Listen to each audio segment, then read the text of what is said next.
Hello, dear learners. Welcome back to my channel. So, do you want to score 80 out of 80 in basic maths? If yes, then this video is for you. Stay tuned till the end as I'll be sharing an amazing strategy for your basic maths preparation along with some commonly asked questions.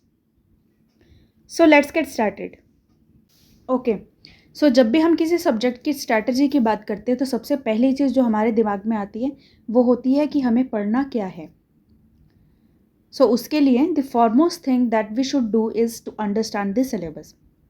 Yes, आपको क्या पढ़ना है उसके लिए आपको syllabus देखना ज़रूरी है. अब सिलेबस का मतलब ये नहीं कि आपने अपनी एनसीईआरटी खोली, इंडेक्स खोला और देखा कितने चैप्टर्स आ रहे हैं तो आपका सिलेबस हो गया. नो, सिलेबस मतलब अच्छे से उसको ब्रेक डाउन करना कि कौन कौन से चैप्टर, कौन कौन से यूनिट से कितने कितने मार्क्स के क्वेश्चंस आ रहे हैं, किस किस टाइप के क्वेश्चंस आ रहे हैं. इन शॉर्ट में कहूँ कि सिलेबस अंडरस्टैंड का मतलब होता है पूरा ब्लूप्रिंट देखना. सो अब मैंने जैसे ब्लूप्रिंट की बात की तो सीबीएसई अपनी ऑफिशियल वेबसाइट पर ब्लूप्रिंट रिलीज़ करती है. ब्लूप्रिंट का मतलब होता है कि आपके जो एनसीईआरटी है उसमें कितने यूनिट्स हैं, कौन कौन सा यूनिट कितने कितने मार्क्स का रहता है, और साथ ही में आपके जो क्वेश्चन पेपर है उसमें कितनी सेक्शंस आएंगी, किस किस सेक्शन से कितने कितने मार्क्स के क्वेश्चंस आएंगे, कितने नंबर ऑफ क्वेश्चंस आएंगे. ये जो सारा ब्रेक डाउन होता है इसको हम बोलते हैं ब्लूप्रिंट. तो आपको पहले तो ये चीज़ देखनी चाहिए. तो ये स्क्रीन पर मैंने आप कुछ टेबल्स लगाए हैं जिससे आपको आइडिया लग जाएगा कि ये ब्लूप्रिंट दिखता कैसे है. और अगर आप अच्छे से ब्लूप्रिंट को समझना चाहते हैं तो मैंने इस पर एक वीडियो भी बनाई थी ब्लूप्रिंट के रिलेटेड, जिसका लिंक आपको ऊपर आई बटन पे मिल जाएगा. तो एक बार उस वीडियो को ज़रूर देखिए ताकि आपको एक ब्रीफ आइडिया मिल जाए कि आपका सिलेबस और आपका क्वेश्चन पेपर दिखेगा कैसे. सो नाउ हमें सिलेबस क्यों समझना है, सिलेबस देखकर या समझ के हमें क्या बेनिफिट मिलेगा. सिलेबस देखकर आपको आइडिया लगेगा कि आपका कौन सा यूनिट कितने मार्क्स की वेटेज कवर करता है. और जब आप ये चीज़ देख लेंगे तो आपको एक आइडिया इसका भी लग जाएगा कि कौन सा यूनिट आपका ज़्यादा वेटेज वाला है. अब जो यूनिट आपका ज़्यादा वेटेज वाला है उसको आप छोड़ेंगे नहीं. वहीं कुछ यूनिट ऐसे भी होते हैं जिनके क्वेश्चंस बहुत इजी आते हैं, जिसमें ज़्यादा ट्रिकी क्वेश्चन पूछने के चांसेस नहीं रहते, तो वो उनको हम कहते हैं स्कोरिंग यूनिट्स. तो जो स्कोरिंग यूनिट्स हैं उनमें आपको बहुत कम मेहनत करनी पड़ती है, कम टाइम लगाना पड़ता है और आप उसमें अच्छे स्कोर ले सकते हैं. तो उस टाइप के यूनिट्स को भी आप बिल्कुल नहीं छोड़ेंगे. तो इस टाइप का जो ब्रेक डाउन है, ये जो आपका एनालिसिस है, यही आपका इंपॉर्टेंट रहता है किसी भी एग्ज़ाम की प्रिपरेशन के लिए. एग्जाम्पल के लिए अगर मैं बोलूँ नंबर सिस्टम की बात करें, सो नंबर सिस्टम जैसा कि आपको पता है कि ईजी चैप्टर है जिसमें एलसीएम एचसीएफ जैसे सिंपल से कॉन्सेप्ट हैं.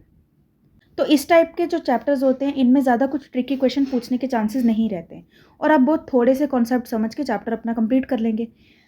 अब आपने चैप्टर कंप्लीट कर लिया, आप उसमें कुछ क्वेश्चंस की प्रैक्टिस करेंगे. एनसीईआरटी अगर आपने पूरी सॉल्व कर ली होगी तो आपके ये 6 मार्क्स तो पक्का हो गए ना. सिमिलरली अगर हम स्टैटिस्टिक्स एंड प्रोबेबिलिटी जैसे चैप्टर देखें जिसकी वेटेज तो 11 मार्क्स हैं, लेकिन इसमें भी कुछ ट्रिकी क्वेश्चन पूछने के चांसेस नहीं रहते. आपको सिंपल सा डाटा दिया जाता है और आपको क्वेश्चन में वैल्यूज़ को सॉल्व करना होता है. तो ये वाले जो चैप्टर्स होते हैं ये भी डायरेक्टली आपके एनसीईआरटी से ही पूछे जाते हैं. तो इस तरह के जो स्कोरिंग चैप्टर्स होते हैं, स्कोरिंग यूनिट्स होते हैं, इनको सबसे पहले आपको कवर करके रखना है. फिर जो आपके ज़्यादा वेटेज वाले चैप्टर्स हैं उनको आपने बिल्कुल नहीं छोड़ना, उन पे आपको फोकस ज़्यादा रखना है क्योंकि ज़्यादा वेटेज वाले चैप्टर है तो आप उनको ऐसे ही नहीं छोड़ सकते. ठीक है, तो सबसे पहले आपको अपना सिलेबस अंडरस्टैंड करना है, एक एक यूनिट, एक एक चैप्टर को अच्छे से समझना है, किस चैप्टर से किस तरह के क्वेश्चन पूछे जा सकते हैं, कौन से चैप्टर से केस पे स्टडी आ सकती है, कौन से ऐसे चैप्टर्स हैं जिसमें लॉन्ग आंसर्स आने के चांसेस नहीं हैं. तो ये वाला जो पूरा एनालिसिस है ये अगर आप एक बार कर लेंगे तो आपकी प्रिपरेशन में बहुत हेल्प रहेगी. सो यूनिट वाइज अपने टाइम को अलॉट करिए कि मुझे किस यूनिट को ज़्यादा टाइम देना है, जिसमें वेटेज ज़्यादा है, जिसमें क्वेश्चन ज़्यादा टाइप्स के पूछे जा सकते हैं उनको ज़्यादा टाइम देना है, जिनमें वेटेज कम है, जो स्कोरिंग है उनको कम टाइम देना. पर प्रैक्टिस तो आपको सभी में करनी है. ठीक है, तो ये हमने बात कर ली सिलेबस की. सिलेबस में आपको ब्लूप्रिंट वापस से सजेस्ट करूँगी कि वीडियो को ज़रूर देख लेना. उसमें मैंने यूनिट वाइज वेटेज भी बताई है और चैप्टर वाइज वेटेज भी बताई है, कौन कौन सा चैप्टर कितने कितने मार्क्स का आएगा. ठीक है, नाउ हमने सिलेबस तो देख लिया, अब हमें पढ़ना कहाँ से है. तो पढ़ना कहाँ से है उसके लिए आपको सोर्सेज पता होने चाहिए क्योंकि आपका बेसिक मैथ है और आपको पता है बेसिक मैथ में जो क्वेश्चंस आते हैं वो थोड़ा सा लेवल उसका कम होता है, ईजी माना जाता है बेसिक मैथ को. तो इसीलिए आपको ज़्यादा एक्स्ट्रा बुक्स को रेफ़र करने की ज़रूरत नहीं है। NCERT is enough. एनसीईआरटी के साथ बाद में आप जब एक बार एनसीईआरटी कवर कर लेंगे तो सैम्पल पेपर और पीवाईक्यूज़ जो होते हैं उसको कंप्लीट करना, तो वो आपका मोर देन सफिशिएंट हो जाता है। अब मेरी ये एनसीईआरटी वाली बात सुन के बहुत से बच्चों को लगेगा कि सिर्फ एनसीईआरटी करके हम 80 आउट ऑफ 80 नहीं ला सकते, मैम तो गलत बता रही हैं। तो उसके लिए मैं आपको बताऊंगी कि एनसीईआरटी का मतलब ये नहीं कि सिर्फ आपने एनसीईआरटी कर ली। एनसीईआरटी को करने का भी एक तरीका होता है, एक मेथड होता है कि किस तरह से एनसीईआरटी को सॉल्व किया जाता है। सो चलो समझते हैं एनसीईआरटी को हमने पढ़ना कैसे है। सबसे पहले आपको पता है आपका जो कोई भी चैप्टर रहता है उसमें आपको पहले कुछ सॉल्व्ड एग्जांपल्स दी जाती हैं, उसके बाद आपके एक्सरसाइज क्वेश्चंस आते हैं। तो कोई भी चैप्टर को हम कंप्लीट कब मानते हैं? जब हम उसकी सारी एग्जांपल्स भी सॉल्व करते हैं, हम सारे एक्सरसाइज के क्वेश्चंस भी सॉल्व करते हैं। तो आपको भी वैसे ही प्रिपेयर करना है। आपको सारी एग्जांपल सॉल्व करनी है, एक भी एग्जांपल छोड़नी नहीं है। फिर उसके बाद सारी एक्सरसाइज के क्वेश्चंस भी सॉल्व करने हैं और कोई भी एक्सरसाइज नहीं छोड़नी। तब हम बोलेंगे कि हमारा एक चैप्टर हो गया कंप्लीट। ओके। अब कुछ बच्चे ऐसे होते हैं जो सॉल्व्ड एग्जाम्पल को देखते हैं, क्वेश्चन को पढ़ते हैं, स्टेप्स को अच्छे से रीड कर लेते हैं और समझते हैं कि हमें समझ आ गया तो हमने समझो सॉल्व कर लिया। ऐसा नहीं होता। ये हमारी ह्यूमन मेंटालिटी होती है। हम जब भी कभी क्वेश्चन को पढ़ेंगे और हम आंसर को साथ ही रीड करेंगे तो हमें समझ आएगा, हमें लगेगा कि हमें सब समझ आ रहा है। लेकिन वहीं अगर आप सिर्फ क्वेश्चन को पढ़ के खुद पेपर पे सॉल्व करने बैठेंगे तो आपको नेक्स्ट स्टेप समझ ही नहीं आएगा कि इसके बाद मैं क्या करूँ। आप अटक जाएंगे वहाँ पर। ऐसा क्यों होता है? क्योंकि जब हम रीड कर रहे होते हैं तब हम सोचते नहीं हैं कि इसके बाद नेक्स्ट स्टेप क्या हो सकता है। हम बस देखते हैं कि इसके बाद नेक्स्ट स्टेप क्या लिखा है। जब हम देखते हैं तो हम उस चीज़ को एक्सेप्ट कर लेते हैं कि हाँ, इस स्टेप के बाद नेक्स्ट स्टेप यही आना चाहिए था, तो समझ आ रहा है। और लास्ट में हम आंसर देखते हैं और हम समझते हैं कि हमने एग्जाम्पल सॉल्व कर ली। लेकिन जब आप पेन पेपर लेकर खुद सॉल्व करने बैठेंगे तब आप एक्चुअली दिमाग से सोच रहे होते हैं कि आपको एक स्टेप के बाद नेक्स्ट स्टेप क्या करना है, क्या ऐसा करें कि हम अपने आंसर तक पहुंच पाएँ। तो जब आप सोचते हैं आपका माइंड मेकअप होना शुरू होता है। इसलिए हमेशा रिकमेंड किया जाता है कि मैथ्स को सिर्फ रीड नहीं करना होता, मैथ्स को पेन पेपर लेकर सॉल्व करना होता है। मैथ्स सिर्फ और सिर्फ सॉल्व करने ही से ही बनता है। जितने मैथ्स की प्रैक्टिस करोगे, जितनी ज़्यादा क्वेश्चन से सॉल्व करोगे, उतना आपका मैथ्स स्ट्रॉन्ग होगा। इसीलिए एग्जाम्पल्स को कभी भी लाइटली नहीं लेना। एग्जाम्पल्स एक तरह से आपकी फाउंडेशन बनाता है। ठीक है, तो आई होप आपको ये समझ आया होगा कि एग्जाम्पल्स को कैसे देखना है। बहुत से बच्चे करते होंगे ये गलती, तो उनको भी ये चीज़ क्लियर होगी अभी। अब अगर आपने अपनी एनसीईआरटी बुक को अच्छे से एनालाइज किया होगा तो आपने देखा होगा कि आपका जो चैप्टर स्टार्ट होता है, स्टार्टिंग में कुछ एग्जाम्पल्स आपकी बहुत ईजी रहती हैं। जैसे जैसे एग्जाम्पल्स बढ़ती जाती है, आगे आगे बढ़ते जाते हैं हम, एग्जाम्पल्स का लेवल आपका इंक्रीज़ होने लगता है, डिफ़िकल्ट होने लगता है। सेम वही चीज़ आपकी एक्सरसाइज में भी रहती है। एक्सरसाइज के जो स्टार्टिंग के क्वेश्चंस होते हैं बहुत ईजी होते हैं। फिर जैसे जैसे हम नीचे आते रहते हैं, क्वेश्चन सॉल्व करते रहते हैं, लास्ट के जो आपके क्वेश्चंस होते हैं उनका लेवल आपका इंक्रीज़ होने लगता है। और यही चीज़ आपकी एक्सरसाइज में भी रहती है। स्टार्टिंग की आपकी एक्सरसाइज ईजी रहती है और जैसे हम एक्सरसाइज 1, एक्सरसाइज 2, एक्सरसाइज 3 तक पहुंचते हैं, हमारा जो एक्सरसाइज का लेवल होता है वो भी इंक्रीज़ होता है। तो ये हमारा ऐसा क्यों होता है? ये जो आपका ग्रेजुअल इंक्रीज़ होता है डिफ़िकल्टी लेवल का, ये इसीलिए है ताकि बच्चे जब क्वेश्चन सॉल्व करने बैठें तो उनको पहले ही क्वेश्चन में या पहले एग्जाम्पल में वो डर ना बैठे दिमाग में कि ये चैप्टर जो है ये डिफ़िकल्ट है, ये हमसे सॉल्व नहीं होगा। जब आप इजी क्वेश्चन कोई सॉल्व कर लेते हैं आपको थोड़ा सा कॉन्फिडेंस आ जाता है। फिर आप जब एक लेवल ऊपर सॉल्व करते हैं आपको कॉन्फिडेंस और इंक्रीज़ होता है। और जब आपका एक बार अच्छे से कॉन्फिडेंस बन जाए तो आपको कोई भी सब्जेक्ट मुश्किल नहीं लगेगा। और स्पेशली मैथ की अगर हम बात करें तो मैथ्स तो सिर्फ कॉन्फिडेंस पे ही वर्क करता है। आपको अगर कॉन्फिडेंस होगा चैप्टर में आके, आपने अच्छे से प्रिपेयर किया, आपके कॉन्सेप्ट अच्छे से क्लियर हैं, तो आप क्वेश्चन सॉल्व कर लेंगे, किसी भी तरह का क्वेश्चन अगर हो। अगर हम एनसीईआरटी की बात करें तो आपको सारे क्वेश्चंस सॉल्व करने हैं, सारी एग्जाम्पल सॉल्व करनी है और सारे एक्सरसाइज क्वेश्चंस को सॉल्व करना है। एग्जाम्पल्स कैसे सॉल्व करनी है मैंने आपको बता दिया, और आपको एक्सरसाइज क्वेश्चंस तो कोई भी छोड़ना नहीं है। जब आप अपने चैप्टर की सारी एक्सरसाइज और एग्जाम्पल्स को सॉल्व कर लेंगे तब आप कहेंगे कि आपने एक चैप्टर कवर कर लिया है। और ऐसे ऐसे करते करते अगर आप सारे चैप्टर्स कंप्लीट कर लेंगे तो आपकी एनसीईआरटी मानी जाएगी पूरी। ये नहीं कि आपने एक्सरसाइज के कुछ क्वेश्चन सॉल्व कर लिए तो आप बोलो मेरी तो एनसीईआरटी कवर है, ऐसा नहीं होता। ठीक है, तो एनसीईआरटी को कैसे पढ़ना है वो मैंने आपको बता दिया। और क्योंकि आपका सोर्स जो है वो एक ही है, मैंने आपको सिर्फ एनसीईआरटी के लिए बोला, तो उसको मल्टीपल रिवीजन करनी है, उसको मल्टीपल बार प्रैक्टिस करनी है। कोई भी चैप्टर आपने एक बार सॉल्व कर लिया, उसको कुछ दिनों बाद वापस से सॉल्व करो। अपने चैप्टर्स का ना टाइम टेबल बनाइए वेटेज के अकॉर्डिंग कि कौन कौन सा चैप्टर में वेटेज कितनी है, किस किस चैप्टर को मैंने कितने कितने दिन देने हैं या कितनी प्रैक्टिस करनी है। और कुछ आइडिया तो आपको खुद से भी लग जाएगा, जब आप क्वेश्चन को सॉल्व करेंगे तो आपको देखकर पता चल जाएगा कि इसमें मेरी कमांड कितनी ज़्यादा है। जिन चैप्टर्स में कमांड ज़्यादा है उसमें आप चाहो तो 2 या मैक्सिमम 3 बार सॉल्व कर सकते हैं उस चैप्टर को। लेकिन कुछ चैप्टर्स ऐसे हैं जिसमें आपको उतना कॉन्फिडेंस नहीं आया, उनको आप 4 से 5 बार सॉल्व करो, ज़्यादा से ज़्यादा प्रैक्टिस करो। Maths is all about practice. Practice से क्या होता है, आपका एक तो माइंड मेकअप होता है, खुद प्रैक्टिस करेंगे, क्वेश्चन सॉल्व करेंगे तो आपको आइडिया भी लगता रहेगा कि मुझे एक स्टेप के बाद नेक्स्ट स्टेप क्या करना है, अपने आंसर तक कैसे पहुंचना है, अप्रोच कैसी रहेगी। सेकंड थिंग कि कुछ बच्चे करते हैं सिली मिस्टेक्स। तो जब आप बहुत बार प्रैक्टिस करेंगे तो घर पर ही आप बहुत सिली मिस्टेक्स भी करेंगे, ऑब्वियस बात है। जब आप सिली मिस्टेक्स करेंगे, अपने क्वेश्चन को बार बार खुद चेक करेंगे तो आपको पता चल जाएगा कि मैं लैग कहाँ कर रहा हूँ, मेरी गलती क्या है। तो वो जब आपको एक बार गलती पता चल जाए तो आप गलती को सही कर सकते हैं।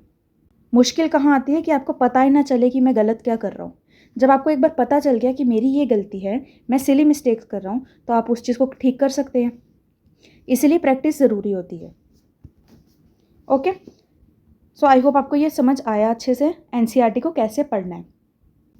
नाउ एनसीईआरटी के बाद मैंने आपको बोला कि प्रीवियस ईयर क्वेश्चन पेपर्स और सैम्पल पेपर्स को भी देखना है।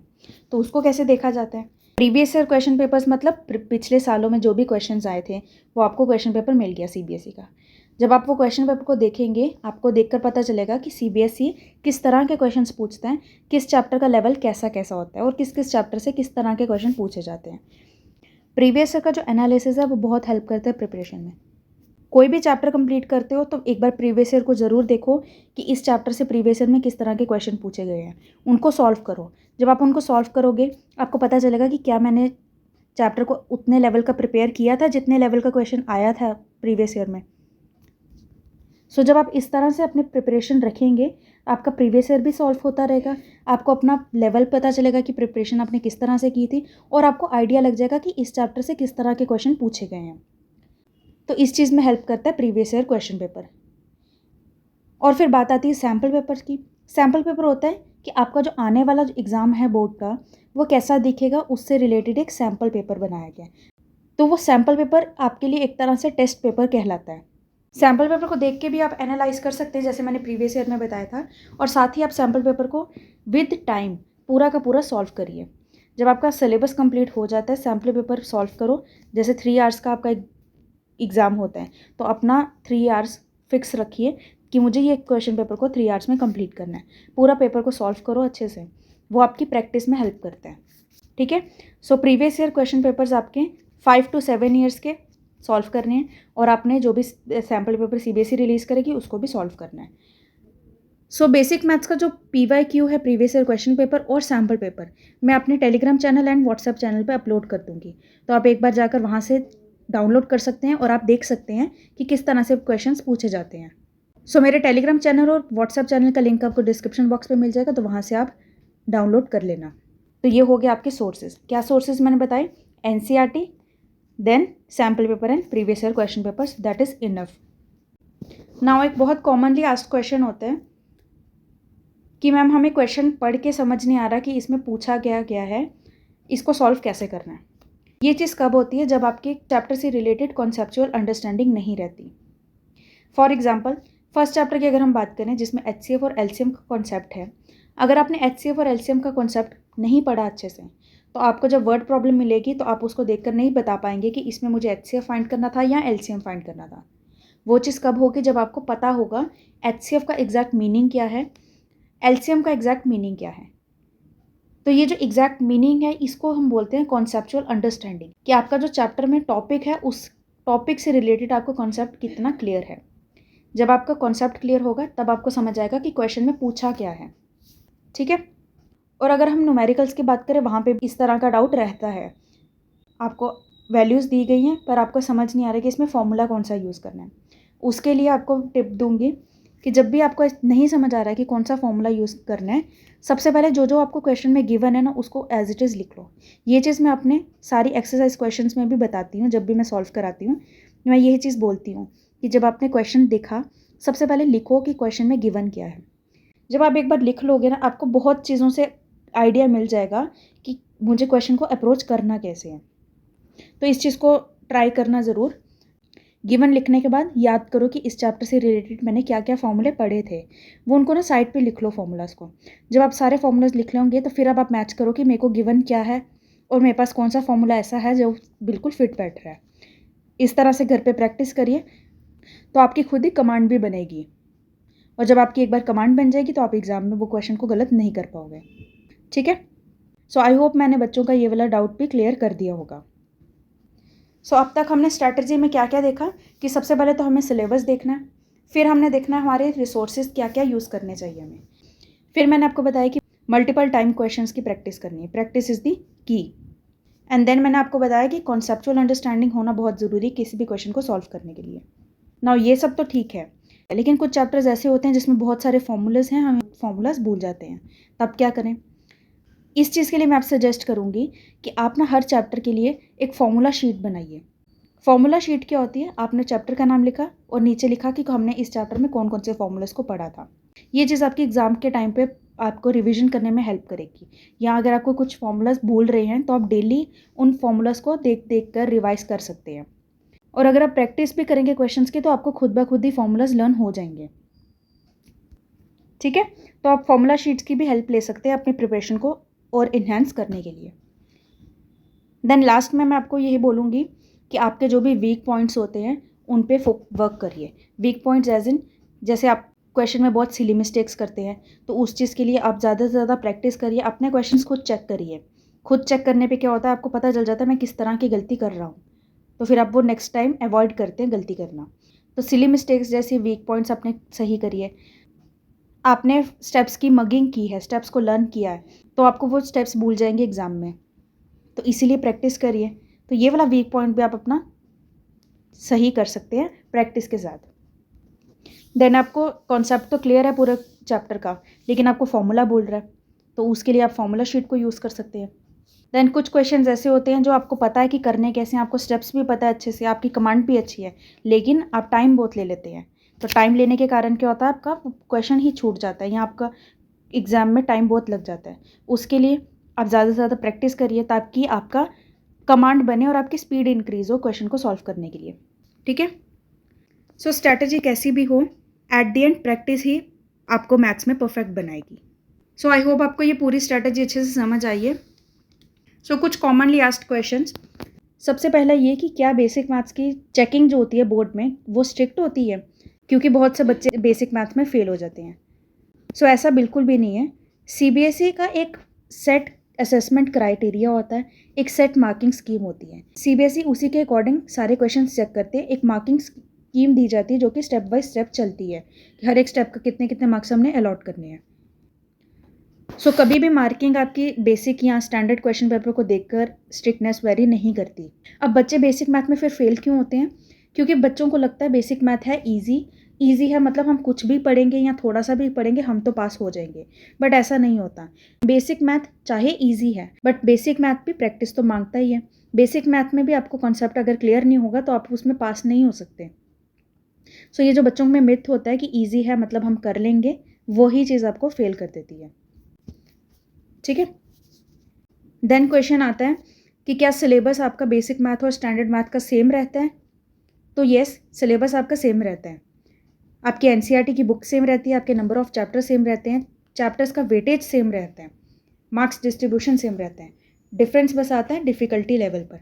इससे रिलेटेड मैंने अभी प्रीवियसली एक डिटेल वीडियो बनाई है basic maths versus standard math से रिलेटेड, तो एक बार जाकर उसको भी देख लीजिए। उसका लिंक आपको ऊपर आई बटन पे मिल जाएगा। उससे आपके बहुत से क्वेश्चंस क्लियर हो जाएंगे। ओके। सो आई होप आपको ये स्ट्रैटेजी बहुत अच्छे से समझ आई है। आप इस स्ट्रैटेजी को यूज़ करिए, अपने प्रिपरेशन को इन्हेंस करिए और 80 आउट ऑफ 80 मार्क्स लाइए। सो अगर आपको ये स्ट्रैटेजी यूज़फुल लगी, आपके सारे डाउट्स क्लियर हुए हैं, so drop a comment and also share this with your all friends. And to make your maths preparation better, stay connected with me. Subscribe to my channel and join my all social media platforms. Link is given in the description box. So that's all for today. Stay tuned. Till then, take care. Bye-bye. Thank you so much.